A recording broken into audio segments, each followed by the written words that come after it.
Welcome to Poetry Changes Lives, Poetry in History, and a thought for the day, all in this one book. What a book that is.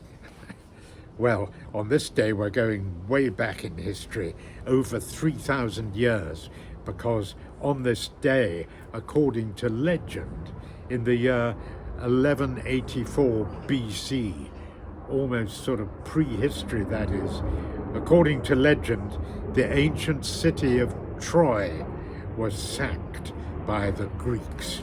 The Greeks were of course very angry because Paris, son of King Priam of Troy, fell in love with, after meeting Helen, the queen, the wife of King Menelaus of Sparta in Greece. And Paris, having fallen in love with Helen, persuaded her to escape from her husband and come back to Troy with him.